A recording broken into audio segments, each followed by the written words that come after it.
Hello everyone, welcome to BSP D pharma academy. BSP D pharma academy में आपका स्वागत है। तो आज की वीडियो में हम लोग बात करने वाले हैं कि डी फार्मा एंट्रेंस एग्जाम की तैयारी कैसे करें जिससे कि हमारे अच्छे नंबर आए और गवर्नमेंट कॉलेज मिले। वीडियो में कंप्लीट बात करेंगे तो वीडियो को लास्ट तक ध्यान से देखना। वीडियो में कोई भी इम्प्रूवमेंट करने को होता है या फिर आपका डाउट होता है, कमेंट सेक्शन में कमेंट करके बता सकते हैं। तो सबसे पहले हमको अपने एग्जाम पैटर्न को समझना है कि हमारा एग्जाम पैटर्न क्या है। ठीक है, जैसे कि डी फार्मा एंट्रेंस एग्जाम जो भी बच्चे देने वाले हैं उनको क्या करना है, सबसे पहले अपने एग्जाम पैटर्न को समझना है कि जो हमारे क्वेश्चन पूछे जाएंगे वो किन किन सब्जेक्ट से पूछे जाएंगे, कितने नंबर के क्वेश्चन पूछे जाएंगे। हमारा फिजिक्स का सब्जेक्ट है तो वहाँ से हमें कितने क्वेश्चन देखने को मिलेंगे। केमिस्ट्री का सब्जेक्ट है तो केमिस्ट्री से हमारे कितने क्वेश्चन पूछे जाएंगे, बायोलॉजी से कितने क्वेश्चन पूछे जाएंगे और आपके मैथमेटिक्स से कितने क्वेश्चन पूछे जाएंगे। तो कोई भी हम एग्जाम की तैयारी कर रहे हैं सबसे पहले हमें उसका एग्जाम पैटर्न पता होना चाहिए। ठीक है, सबसे पहले हमें क्या पता होना चाहिए, उसका एग्जाम पैटर्न पता होना चाहिए कि क्या एग्जाम पैटर्न रहने वाला है। तो जो आपके डी फार्मा एंट्रेंस एग्जाम का जो एग्जाम पैटर्न है वो क्या है, हमसे 3 सब्जेक्ट से क्वेश्चन पूछे जाते हैं। जैसे कि 12th में हमारे पास फिजिक्स केमिस्ट्री मैथ है और फिजिक्स केमिस्ट्री बायो है। जैसे कि आपके पास मैथ है तो आपको फिजिक्स केमिस्ट्री मैथ से क्वेश्चन पूछे जाएंगे। अगर किसी बच्चे के पास 12th में बायोलॉजी था तब उससे फिजिक्स केमिस्ट्री बायोलॉजी के क्वेश्चन पूछे जाएंगे। बायोलॉजी वाले बच्चे से मैथ के क्वेश्चन नहीं पूछे जाएंगे और मैथ वाले बच्चों से बायोलॉजी के क्वेश्चन नहीं पूछे जाएंगे। तो हमारा जो एग्जाम पैटर्न रहता है उसमें मोस्टली जो आपके क्वेश्चन होते हैं वो किससे पूछे जाते हैं, एमसीक्यू बेस होता है। ठीक है, आपसे क्या पूछे जाएंगे, मल्टीपल चॉइस क्वेश्चन पूछे जाएंगे और आपका सीबीटी एग्जाम होता है, कंप्यूटर बेस्ड टेस्ट होता है। तो मोस्टली एमसीक्यू बेस्ड 100 आपका यहाँ से 100 to 100 क्वेश्चन लिखा है, पर जो आपके क्वेश्चन होते हैं वो कितने होते हैं, टोटल आपके 100 क्वेश्चन पूछे जाते हैं। 50 क्वेश्चन आपके बायोलॉजी के होंगे। अगर आपके पास 12th में बायोलॉजी है तो आपके 50 क्वेश्चन बायोलॉजी के होंगे, 25 क्वेश्चन केमिस्ट्री के होंगे और 25 क्वेश्चन आपके होते हैं फिजिक्स के। ठीक है, जैसे कि आपके पास 12th में फिजिक्स केमिस्ट्री बायोलॉजी है तब आपके 25 क्वेश्चन फिजिक्स के होंगे, 25 क्वेश्चन केमिस्ट्री के होंगे, 50 क्वेश्चन जो होंगे आपके बायोलॉजी के होंगे। वहीं पर किसी बच्चे के पास 12th में क्या है, मैथ है तो 25 क्वेश्चन फिजिक्स के होंगे, 25 क्वेश्चन केमिस्ट्री के होंगे और आपके 50 क्वेश्चन क्या होंगे, मैथमेटिक के होंगे। बायोलॉजी वाले बच्चों से मैथ के क्वेश्चन नहीं पूछे जाएंगे और मैथ वाले बच्चों से बायोलॉजी के क्वेश्चन नहीं पूछे जाएंगे। इतना क्लियर हो गया। तो हमारे जो टोटल क्वेश्चन पूछे जाते हैं वो कितने पूछे जाते हैं, 100 पूछे जाते हैं। एक क्वेश्चन कितने नंबर का होता है, 4 नंबर का होता है। तो 400 नंबर का आपका क्या होता है, पेपर होता है। इतना क्लियर हो गया सबको। क्या है आपका अधिकतर बहुविकल्पी प्रश्न, जैसे कि आपके मल्टीपल चॉइस क्वेश्चन पूछे जाते हैं। टोटल कितने पूछे जाते हैं, 100 क्वेश्चन पूछे जाते हैं। एक क्वेश्चन आपका 4 नंबर का होता है तो जो आपका पेपर होता है वो कितने नंबर का होता है, 400 नंबर का होता है। इतना क्लियर हो गया। किन किन सब्जेक्ट को हमें पढ़ना है और कौन कौन से सब्जेक्ट से हमसे एग्जाम में क्वेश्चन देखने को मिलते हैं। ठीक है, हम किसकी बात करेंगे, सब्जेक्ट की बात करेंगे कि कौन कौन से सब्जेक्ट से हमें एग्जाम के अंदर क्वेश्चन देखने को मिलते हैं। 11th 12th में आपके पास फिजिक्स केमिस्ट्री मैथ है तो आपसे फिजिक्स केमिस्ट्री मैथ के क्वेश्चन पूछे जाएंगे। फिजिक्स के आपके 25 क्वेश्चन होंगे। ठीक है, फिजिक्स के कितने क्वेश्चन होंगे, आपके 25 क्वेश्चन होंगे। फिर आपके केमिस्ट्री के 25 क्वेश्चन होंगे। वहीं पर आपके पास बायो के कितने होंगे, 25 क्वेश्चन होंगे। ये हमने बात की पीसीबी वाले बच्चों की। जैसे कि आपके पास 12th में क्या है, फिजिक्स केमिस्ट्री मैथ है तब आपसे 25 क्वेश्चन फिजिक्स के पूछे जाएंगे, 25 क्वेश्चन केमिस्ट्री के पूछे जाएंगे और 50 क्वेश्चन बायोलॉजी के पूछे जाएंगे। एक क्वेश्चन जो होगा आपका कितने नंबर का होता है, 4 नंबर का होता है। अब बात करते हैं फिजिक्स केमिस्ट्री मैथ वाले बच्चों की। किसके, फिजिक्स केमिस्ट्री मैथ वाले बच्चों की। तो आपके फिजिक्स के 25 क्वेश्चन होंगे। ठीक है, केमिस्ट्री के आपके 25 क्वेश्चन होंगे और आपके मैथ के 50 क्वेश्चन होंगे।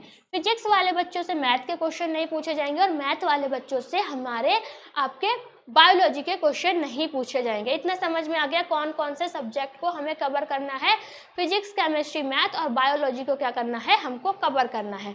फिर मार्किंग स्कीम की बात करेंगे। जैसे कि हमें ये देखना है कि जो भी हमारा एग्जाम हो रहा है उसमें निगेटिव मार्किंग है या फिर नहीं है। तो आपका जो डी फार्मा का एंट्रेंस एग्जाम होगा उसमें आपकी कोई भी निगेटिव मार्किंग नहीं है। ठीक है, कोई भी आपकी निगेटिव मार्किंग नहीं है। इतना क्लियर हो गया सबको।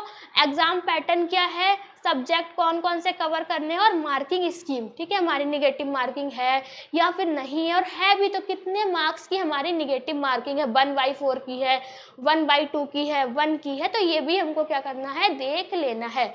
ठीक है, आपसे कितने क्वेश्चन पूछे जाते हैं, टोटल 100 क्वेश्चन पूछे जाते हैं। एक क्वेश्चन 4 नंबर का होता है, जो आपका पेपर होता है 400 नंबर का होता है। कौन कौन से सब्जेक्ट कवर करने हैं, फिजिक्स केमिस्ट्री मैथ, और फिजिक्स केमिस्ट्री बायोलॉजी हमको कवर करना है। 12th में हमारे पास बायोलॉजी है, तब हमको फिजिक्स केमिस्ट्री बायोलॉजी पढ़ना है।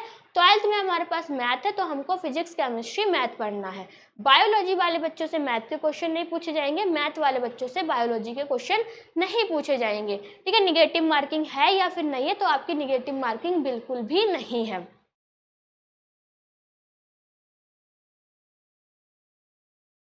देखो, अगर आप डी फार्मा की तैयारी इंग्लिश और हिंदी दोनों में करना चाहते हैं, ठीक है, जैसे कि आपने 12th हिंदी मीडियम से किया है और आप क्या करना चाहते हैं, डी फार्मा में आपने एडमिशन ले लिया है, पर आपको क्या करना है, तैयारी इंग्लिश हिंदी दोनों में ही करनी है, तब आपको क्या करना है, बीएसपी फार्मेसी ऐप को डाउनलोड कर लेना है। बीएसपी फार्मेसी ऐप को डाउनलोड करने के बाद आपको रजिस्टर करना है। रजिस्टर करने के बाद कुछ इस तरीके का इंटरफेस आपको स्क्रीन पे दिखाई देगा। जो हमारी लाइव क्लास होगी वो आपको इंग्लिश हिंदी दोनों में ही देखने को मिलेंगी, अगर आप हमारे मास्टर कोर्स या फिर डिजिटल कोर्स को ज्वाइन करते हैं तब।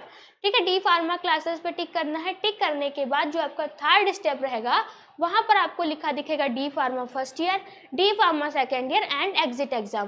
तब आपको डी फार्मा फर्स्ट ईयर पे टिक करना है। टिक करने के बाद डी फार्मा फर्स्ट ईयर के और डी फार्मा सेकेंड ईयर के हमारे पास 2 कोर्स है, एक मास्टर कोर्स है और एक आपका कौन सा है, डिजिटल कोर्स। पर ये मास्टर कोर्स क्या है और डिजिटल कोर्स क्या है, तो मास्टर कोर्स के अंदर आपको 18 फीचर्स मिलेंगे। ठीक है, मास्टर कोर्स के अंदर आपको 18 फीचर्स मिलेंगे और डिजिटल कोर्स के अंदर आपको 8 फीचर्स देखने को मिलेंगे। पर जो मास्टर कोर्स के अंदर 18 फीचर मिल रहे हैं वो क्या क्या है, तो आपका pre recorded videos, live class plus recording, important question, model paper, test series, question paper, computerize notes. जो भी बच्चा मास्टर कोर्स को ज्वाइन करता है तो उसके घर पे एक नोटबुक भेजी जाएगी। एक नोटबुक के अंदर ही सभी के सभी सब्जेक्ट मिल जाएंगे, जिसको कि टीचर ने खुद अपने हाथों से तैयार किया है। बहुत ही ईजी लैंग्वेज में बताया गया, सब कुछ फ्लो चार्ट में समझाया गया है, डायग्राम को भी बहुत अच्छे से डिजाइन किया गया है। वो नोटबुक आपके घर पे भेजी जाएगी बिल्कुल फ्री में, अगर आप मास्टर कोर्स को ज्वाइन करते हैं तब। ठीक है, hand written notes, question paper, marathon classes, आपके एग्जाम है, एग्जाम से 2-3 दिन पहले 6-7 घंटे आपकी लगातार क्लास चलेगी। उन 6-7 घंटे में आपके पूरे सिलेबस को कवर कराया जाएगा, क्या इंपॉर्टेंट रहने वाला है, किस टाइप से क्वेश्चन पूछे जा सकते हैं, क्या क्या आ सकता है, ये सब आपको मैराथन क्लास के अंदर बताया जाएगा। डिजिटल कोर्स में आपको 8 फीचर्स मिलेंगे। जैसे मास्टर कोर्स के अंदर आपकी एक नोटबुक भेजी जा रही है, वैसी नोटबुक आपकी डिजिटल कोर्स में नहीं भेजी जाएगी। कंप्यूटराइज नोट्स की पीडीएफ रहेगी, जो कि आपके ऐप के अंदर ही रहेगी। मास्टर कोर्स का जो प्राइस है वो आपका 2499 है स्टार्टिंग के 100 स्टूडेंट के लिए। इसका प्राइस रहने वाला है मात्र आपका 2000 रुपये। ठीक है, डिजिटल कोर्स का आपका प्राइस है 999 रुपये। मास्टर कोर्स की वैलिडिटी आपकी 14 महीने की है, डिजिटल कोर्स की वैलिडिटी आपकी 12 महीने की है।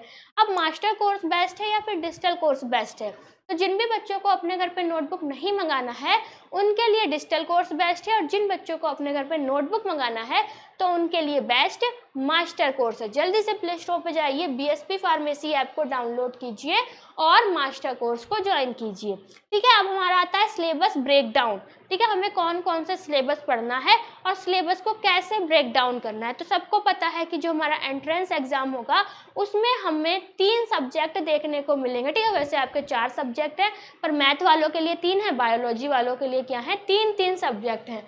वो 3 सब्जेक्ट कौन कौन से हैं, पहला है आपका बायोलॉजी। ठीक है, 12th में अगर आपके पास बायोलॉजी है तो आपकी बायोलॉजी पूछी जाएगी, मैथ है तब आपसे मैथ के क्वेश्चन पूछे जाएंगे।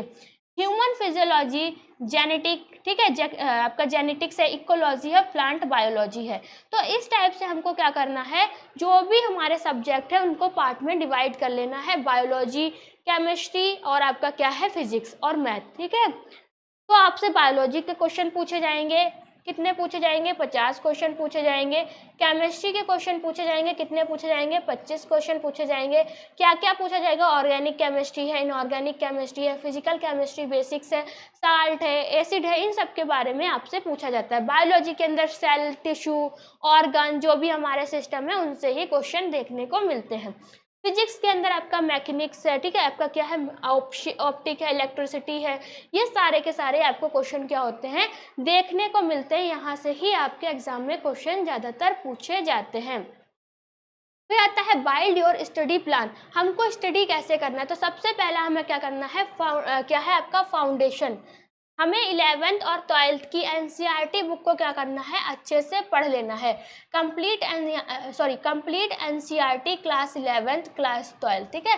क्या करना है, जो भी हमारे पास 11th और 12th की एनसीईआरटी की बुक है उसे कंप्लीट करना है, अच्छे से पढ़ना है और अच्छे से समझना है। अब फेज 2 में हमें क्या करना है, प्रैक्टिस करना है। प्रैक्टिस कैसे करना है कि solve previous year papers and topic wise MCQ 1-2 month, ठीक है। हमें क्या करना है, प्रैक्टिस करना है, हमें प्रीवियस ईयर क्वेश्चन पेपर को सॉल्व करना है। कितने प्रीवियस ईयर क्वेश्चन पेपर को सॉल्व करना है, 5 years previous year question paper को हमें सॉल्व करना है और देखना है कि किन किन टॉपिक से हमारे तरफ ज़्यादातर क्वेश्चन पूछे जाते हैं, ठीक है।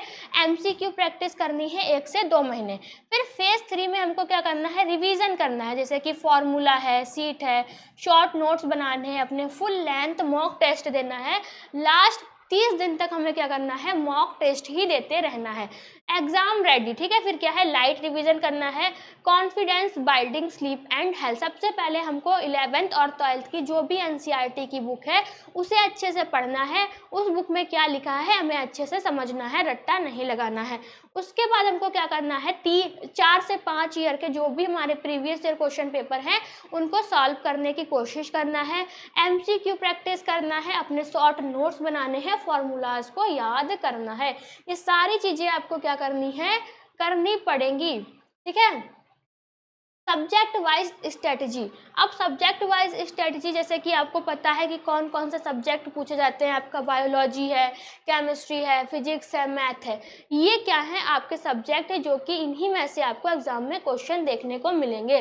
क्या है, एनसीईआरटी आपकी सबसे महत्वपूर्ण पुस्तक है। आरेख, परिभाषाएं और उदाहरण अक्सर पूछे जाते हैं, एक एक पंक्ति का पुनरावृत्ति करें, ठीक है। आपको क्या करना है, बायोलॉजी की भी एनसीईआरटी को बुक पढ़ना है, एनसीईआरटी की बुक को क्या करना है, अच्छे से पढ़ना है, ठीक है। केमिस्ट्री भी आपकी पता है, केमिस्ट्री और फिजिक्स, ये सारे क्या स्मार्ट स्टडी टेक्निक, जैसे कि हमको क्या करना है, 25 मिनट स्टडी करनी है, 5 मिनट का ब्रेक लेना है। इस टाइप से हमको अपनी स्टडी को चलाते और जारी रखना है, ठीक है। एक्टिव रिकेल, किताब बंद करके याद करें, दोहराने की कोशिश करें। स्वयं को परखना बार बार पढ़ने से बेहतर होता है। तो ये सारे के सारे आपको क्या करना है, स्टडी प्लान करना है। इस टाइप से अपनी पढ़ाई को क्या करना है, जारी रखना है। आप डी फार्मा एंट्रेंस एग्जाम की तैयारी कर रहे हैं तो आपको क्या करना है, ये सारी बातों को ध्यान रखना है। अगर आपको डी फार्मा एंट्रेंस एग्जाम से रिलेटेड या फिर डी फार्मा से रिलेटेड कोई भी डाउट होता है तब आप कमेंट सेक्शन में कमेंट करके पूछ सकते हैं। और अगर आपको वीडियो अच्छी लगी हो तो लाइक करें, कमेंट करें और हमारे चैनल को सब्सक्राइब करें। वीडियो को लास्ट तक देखने के लिए थैंक यू सो मच।